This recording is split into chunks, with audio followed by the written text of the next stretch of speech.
내가 너희에게 복을 주리라. 아멘이십니까? 아멘 한 분만 그렇게 될 줄로 믿습니다. 아멘. 예. 그래서 복을 주리라, 이 말씀을 듣더니 어떤 집사님이, 목사님 좀 의아했어요. 목사님 복 받기 위해 교회에 나오는 거 아니라고 하셨잖아요. 그런 말 한 적이 없습니다. 제가 복 받기 위해 교회 나오는 것이 아니다, 이런 말을 한 게 아니라 기복주의 신앙이 문제가 있다라고 얘기했죠. 하나님은 복의 근원이십니다. 그게 하나님이 복을 주십니다. 그 복 받은 사람이 복을 받은 사람입니다. 근데 그 복 때문에 하나님을 놓치고 복이 목적이 된 사람을 기복주의 신앙이라고 말합니다.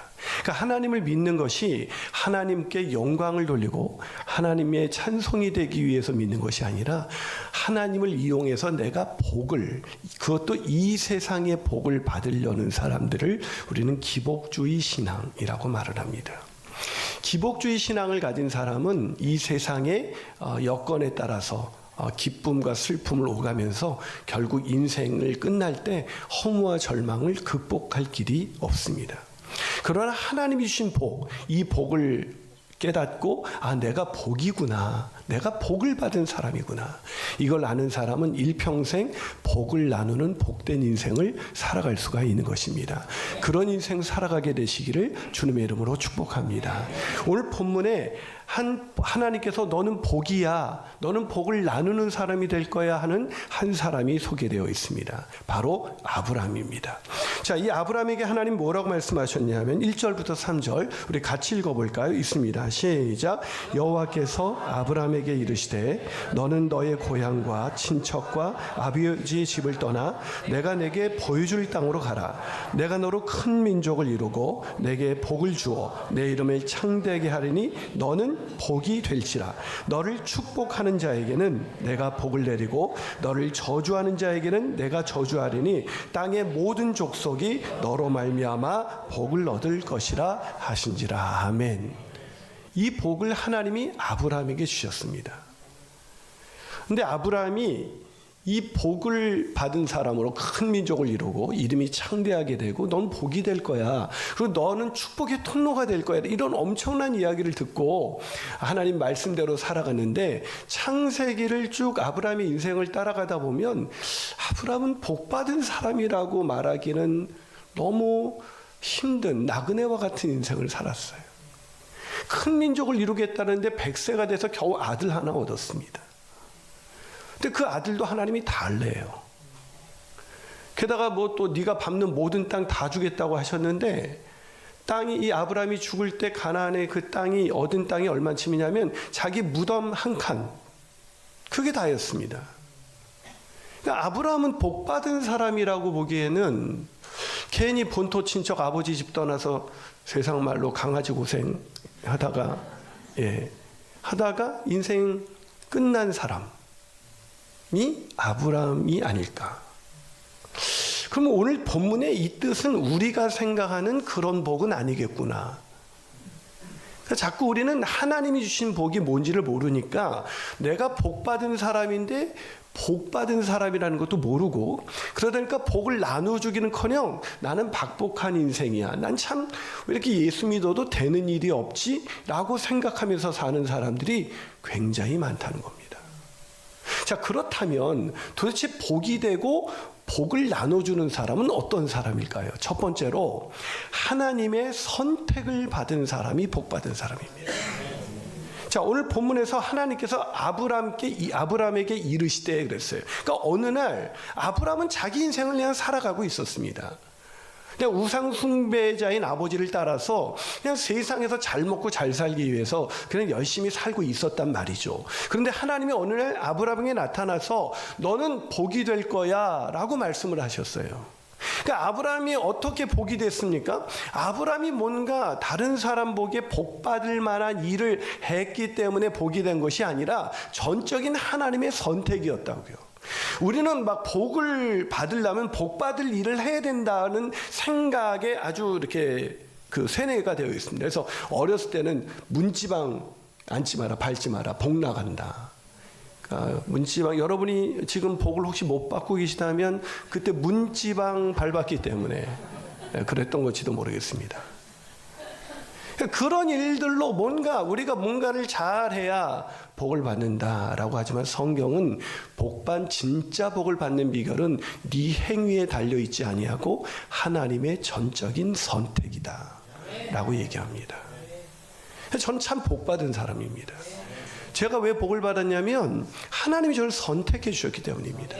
그래서 이태희 목사님이 하나님이 선택하여 만드신 사람 아브라함이란 책을 썼는데 이미 책 제목에서 뭘 말하려고 하는지 알죠? 이분이 이런 얘기를 합니다. 아브라함에 대해서 연구하고 정리하면 할수록 아브라함은 연약하고 어리석은 나와 똑같았습니다.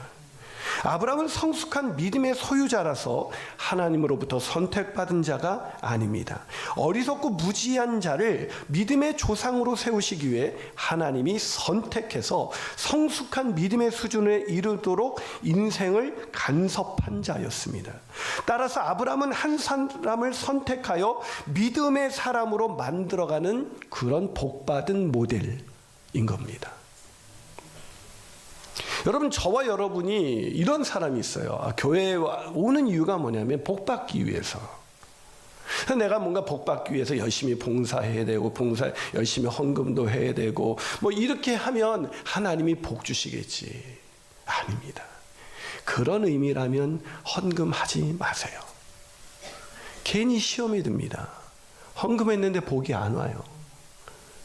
11조 하면 누르고 흔들어 준다는데 몇 퍼센트 대박 이자는커녕 땀들보다 힘들 수 있어요. 제발 부탁입니다. 복 받기 위해서 헌금하시고 복 받기 위해서 봉사하시면 절대로 하지 마세요. 저희 교회에서는 시험에 듭니다. 복 받는다는 건 하나님이 우리가 하나님께 뭘 좀 주면 너 나한테 많이 줬네, 나도 너 많이 줄게, 이런 게 아닙니다. 여러분, 하나님이 저와 여러분을 복되게 하신 이유는 딱 한 가지입니다. 우리를 선택하신 것입니다. 이 선택하심으로 우리가 복을 받은 거죠. 제 아내를 만나면 여자 집사님들이 사모님은 좋으시겠어요. 정말 복 많이 받으셨어요. 왜요? 했더니 목사님 같은 분과 사시잖아요. 동의가 안 되시는군요. 동의 안 되는 게 맞아요. 저랑 살아보세요. 저 인간과는 살고 싶지 않다, 이런 생각이 들 겁니다. 그런데 어쨌든 사모는 복 받았대요. 제가 선택을 해서 말이죠. 여전히 믿지 않는데. 여러분, 에베소서 1장 3절과 4절 보면 이런 말씀이 있습니다. 찬송하리로다 하나님 곧 우리 주 예수 그리스도의 아버지께서 그리스도 안에서 하늘에 속한 모든 어떤 복을 주셨어요? 어디에 속한? 이 땅의 복이 아니라 어디에게 속한? 하늘의 복을 주셨다고 성경은 말하지, 이 땅의 세상 사람이 말하는 잠시 있다가 사라지는 그 복이 아니라 그리스도 안에서 우리를 선택해서 주신 복이 뭐라고요? 하늘에 속한 모든 신령한 복을 우리에게 주시되 곧 창세 전에 그리스도 안에서 우리를 택하셔서 주셨다는 겁니다. 그래서 저와 여러분이 복받은 인생이 된 건 딱 한 가지입니다. 하나님이 저와 여러분을 선택하셨습니다. 두 번째로, 우리가 복이 되고 복을 나눠주는 사람은 어떤 사람일까요? 두 번째로, 하나님의 약속을 받은 사람입니다. 여러분, 우리가 누군가를 선택해서 뭘 주기로 약속할 수 있지만, 선택할 수 있지만 그 약속을 지킬 수 있는 능력이 없으면 그 복은 세상 말로 좀 제가 전문 용어를 쓰면 나가리가 되는 거죠. 이게 그러니까 복을 선택했지만 그 선택한 약속을 지키지 않으면 복은 복이 되지 않습니다. 하나님이 주신 복은 절대로 그렇게 허무하게 사라질 수가 없습니다. 하나님의 약속은 신실하시기 때문입니다.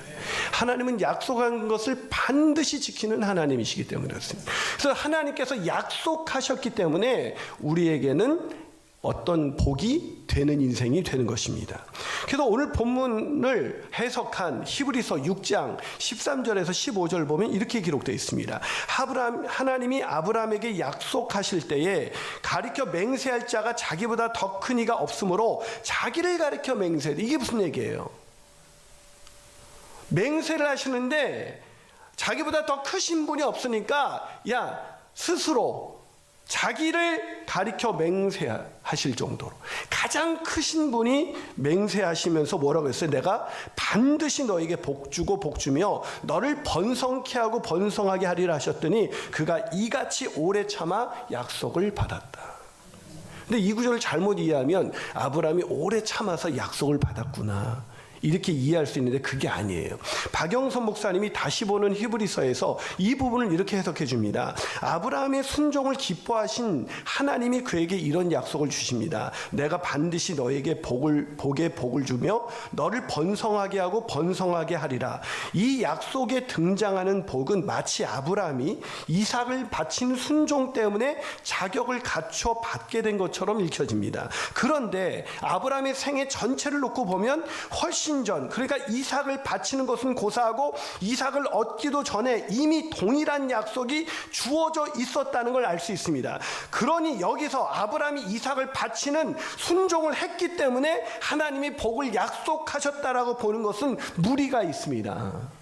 무슨 얘기예요? 하나님이 약속하셔서 우리에게 복을 주신 것은 우리가 약속을 받을 만한 어떤 행위를 했기 때문이 아니라 하나님이 전적인 은혜로 선택하시고 약속하신 것을 지키셔서 우리가 반드시 복을 받는 자로 살아가게 되어 있다는 것입니다. 우리가 받은 복은 실패할 수가 없습니다. 하나님이 맹세하셔서 자기를 가리켜서 맹세하셔서 약속하신 복입니다. 그래서 세상 사람들이 약속한 것은 실패할 수 있습니다. 그게 아닌 걸로 끝날 수가 있습니다. 그러나 하나님이 약속한 것은 결코 실패할 수 없기 때문에 저와 여러분에게 하나님이 복이 될 거야, 너는 복이야 라고 말하면 우리는 복으로 살아갈 수밖에 없는 것입니다. 그 놀라운 복을 마음껏 누리는 저와 여러분이 되시기를 주님의 이름으로 축복합니다. 마지막으로 복이 되고 복을 나누는 사람은 어떤 사람일까? 그것은 하나님의 복음을 받은 사람입니다. 하나님의 복음. 자, 제가 지금 1대지와 2대지에서 하나님이 선택하시고 약속하셨기 때문에 저와 여러분은 이미 복입니다. 복을 그래도 나누면서 살 것밖에 없는 인생입니다 라고 말씀을 드렸는데도 내가 무슨 복을 받았어? 이런 사람이 있죠. 아닙니까? 나는 정말 복받은 사람이, 세상에 태어나서 나보다 복받은 사람이 있으면 나와보라 그래. 이런 분 손 들어보세요. 예, 몇 분 있네요. 예. 근데 복 받았는데 뭐 이렇게 되는 분도 있어요. 예. 받았나? 뭐 이러는 거죠. 저렇게 말하는 거 보니까 받은 것 같은데. 받았어요, 안 받았어요? 근데 복 받은 얼굴이 왜 그래요? 여러분, 하나님이 말한 복은 이 세상 복이 아니라니까요. 잠시 있다가 사라지는 이 복을 주실 거면 하나님이 굳이 아들을, 예수님을 내어주실 필요가 없습니다. 하나님이 우리에게 필요한 것이 이 세상에 필요한 부귀 영화라면 굳이 예수 그리스도를 십자가에 내어주실 필요가 없습니다. 하나님이 우리에게 복을 주시기 위해서 그분이 치르신 대가는 예수 그리스도를 우리를 위하여 내어주신 것입니다. 그래서 그리스도 예수 안에서 하늘의 신령한 복이 내려지는 것이지, 그 복은 예수 그리스도 안에서 그분으로 인하여 주어진 복이라는 것입니다. 그분이 우리의 죄값을 대신 치르셔서 십자가에서 죽으시고 부활하셔서 그분으로 인해서 하늘의 신령한 복, 그 신령한 복이 무엇입니까? 영생을 누리는 복, 영원한 천국에서 말할 수 없는 영광을 누리는 그 복, 사라지지 않는 그 영생의 복을 누리게 됐다는 것입니다. 이 복은 사라지지 않습니다. 여러분, 이 세상 복을 아무리 많이 받은 사람도요, 한 번 죽는 것은 사람에게 정하신 것이요, 그 외에는 심판이 있습니다. 자기가 복받은 인생인 줄 알고 살았는데 죽었더니 심판이 있어요. 그 심판대 앞에 갔는데 너는 복이 아니야. 네가 가진 형통은 악인의 형통이야. 그거 복 아니야. 그럴 날이 온다는 겁니다. 그래서 이 세상에 복받은 것 같은 사람이 사실 복받은 사람이 아닌 것이고, 가난하여도 실패하여도 고난 중에 있어도 우리가 하나님의 복음이신 예수 그리스도, 그분을 믿음으로 말미암아 우리가 의롭게 되었다면 저와 여러분이 복받은 사람인 것입니다. 여러분, 아브라함을 보세요. 아브라함도 하나님의 복을 오해했습니다. 그래서 이 창세기 12장에서 넌 큰 민족을 이루게 될 거고 내가 네가 가는 모든 땅 다 줄 거야. 그러니까 우리 말씀 땅 준다니까. 우리 땅 좋아하잖아요. 그렇죠? 땅 좀 있으십니까? 복 안 받았네요. 그런 땅으로 자꾸 이 세상 땅, 그 땅이 아니라니까요. 아브라함이 가진 땅은 자기 무덤 한 평밖에 없었다니까요. 큰 민족이요? 이삭 한 명밖에 없었다니까요. 그것도 나중에 또 치사하게 달라고 그러셔가지고 모리아산으로 가서 번제로 들려라. 여러분 제일 치사한 게 줬다 뺏는 거잖아요. 하나님은 아주 치사해요. 주시더니 그것도 100세나 돼서 소망이 다 끊어졌어요. 아직 큰 민족 이루기에 이미 늦은 나이에요. 그때 한 명 달랑 주시더니 걔도 다시 바치라고. 제가 이삭이 저보다 나이가 한참 많으신데 내가 걔라고. 아브라함에게 하나님의 민족은 그런 이 세상 민족의 힘, 네가 자손이 많아져서 이 세상 힘 있는 나라가 될 거야. 널 건드릴 자가 없을 거야. 널 우습게 보는 사람 없을 거야. 이런 뜻 아니라고요. 이 세상의 모든 부귀영화는 안개와 같은 거예요. 여러분 한 80이나 한 90쯤 되신 어르신에게 가서 이 세상에서 어떻게 먹고 사는 부분에 대해서 한번 물어보세요. 요번에 그 이순재 씨가 그 연기 대상인가를 받으셨더라고요. 근데 그분이 그런 얘기를 해요. 이런 거 중요하지 않습니다. 본인도 젊었을 때 그 연기 대상 한번 받아보려고 했는데 이제 그 연배로 가보니까 그게 중요하지 않은 거죠. 아브라함에게서 15장에서 이런 얘기를 합니다. 하나님이 환상 중에 아브라함에게 이마에 이르시되 아브라함아 두려워하지 마라. 내가 네 방패야, 네 상급이야. 지극히 큰 상급이야. 내가 너희 복이야. 이런 얘기 하신 거죠. 그러니까 아브라함이 뭐라고 말합니까? 뻥치지 마세요. 또 뻥치시네. 주 여호와의 무엇을 내게 주셨습니까? 3절 주께서 내게 씨를 주지 않았습니다. 준 게 없어요. 하나님이 나한테. 그래서 내가 지금 두려운 겁니다. 큰 민족을 이루겠다든커녕 지금 내가 지금 자식이 없어. 그땐 자식이 힘이거든요. 나한테 주신 게 뭐가 있습니까? 이랬던 아브라함입니다. 하나님이 아브라함에게 주신다는 그 큰 민족은 그런 민족이 아니에요. 그럼 어떤 민족인가? 여러분 로마서에 가야 해석이 돼. 로마서 4장 16절 18절. 그러므로 상속자, 이거는 하늘의 상속자가 되는 것은 은혜에 속하기 위해서 믿음으로 되는데 그 약속을 모든 후생에게 굳게 하려 하심이라. 그래서 아브라함은 모든 믿는 자의 조상이다. 그러면서 뭐라고 말합니까? 18절 아브라함이 바랄 수 없는 중에 바라고 믿었으니 이는 내 후손이 이 같으리라. 큰 민족을 이루라 하신 말씀대로 많은 민족의 조상이 되게 하려. 이 많은 민족이 뭐예요? 믿음의 조상. 아멘이십니까? 그러니까 하나님 아브라함보다 더 큰 민족을 이룬 사람이 어디 있어요? 이 땅에 그 이후로 믿는 수많은 사람들이 아브라함에게 하신 그 약속 때문에 우리에게도 복음이 흘러 들어와서 하나님의 의인 예수 그리스도를 믿음으로 말미암아 의롭게 된다는 것이 무엇인지 너를 통해 사람들이 알게 될 거야. 아브라함, 너는 그런 모델이야. 어떤 사람이 진짜 복받은 사람이고 하늘의 복을 누릴 수 있는지 그 모델이 바로 너야. 그게 바로 12장 1절에서 3절 말씀이라고요.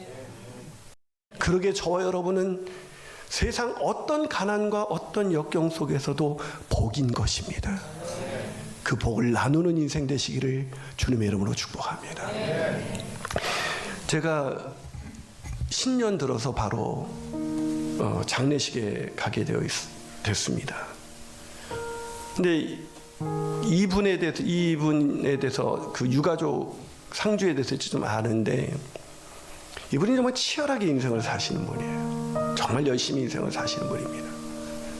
근데 어머님이 혈액암에 걸려서 투병하고 있다는 소식을 늘 듣고 있었고 기도하고 있었는데 어머님이 2년 동안 아주 괜찮으셨는데 갑자기 안 좋으셔서 샘물 호스피스에 가시게 됐고 호스피스 병원에 가시게 됐고 갑자기 돌아가신 겁니다.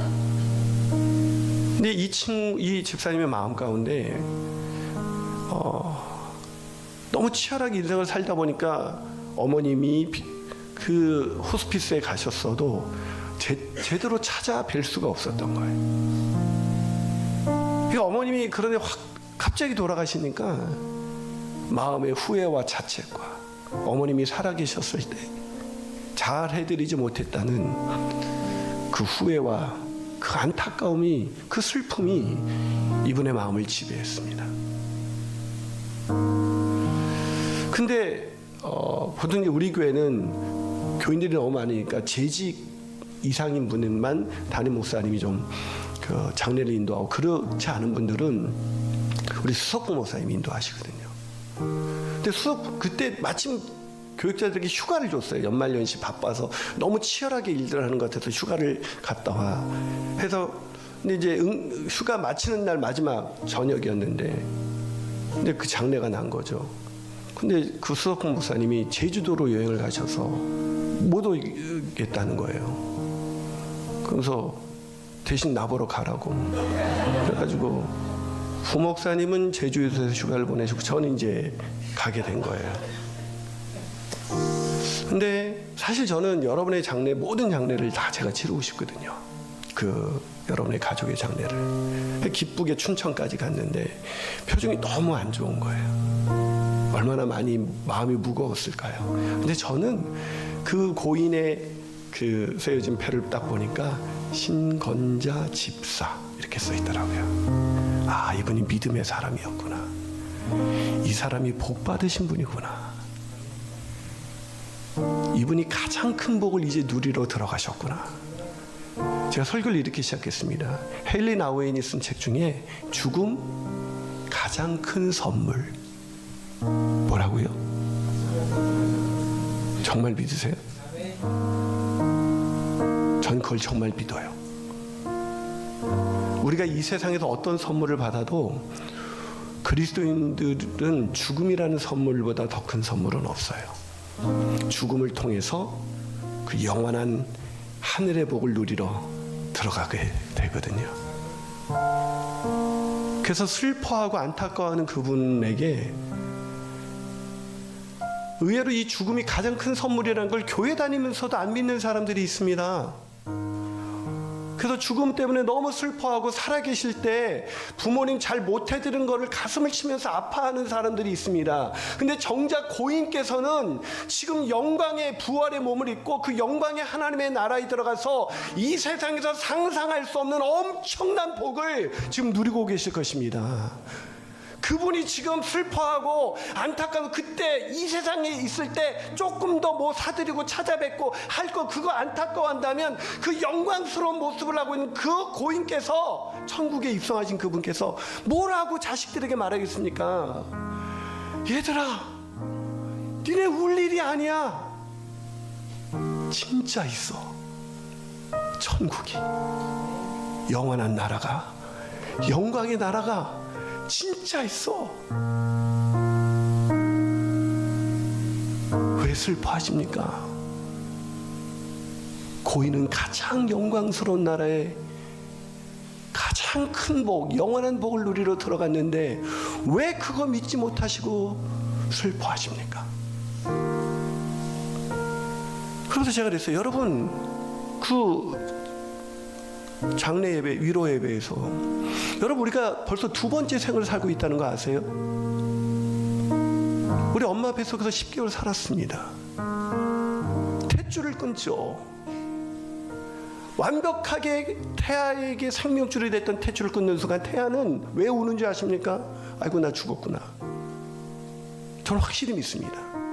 탯줄이 끊어지는 순간, 생명줄인 탯줄이 끊어지는 순간 아기는 난 죽었구나 하지만 그 아이는 태어나서 그 엄마 뱃속에서 볼 수 없었던 아름다운 자연과 하늘과 산과 바다와 꽃과 하나님이 주신 온 우주 만물을 보게 되는 것입니다.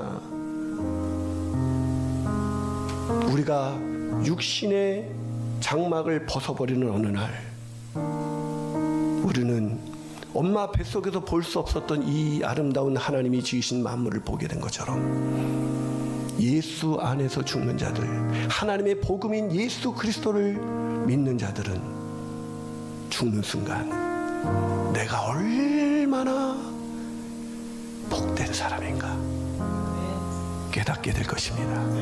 그 복을 받은 자로 사시기를 축복합니다.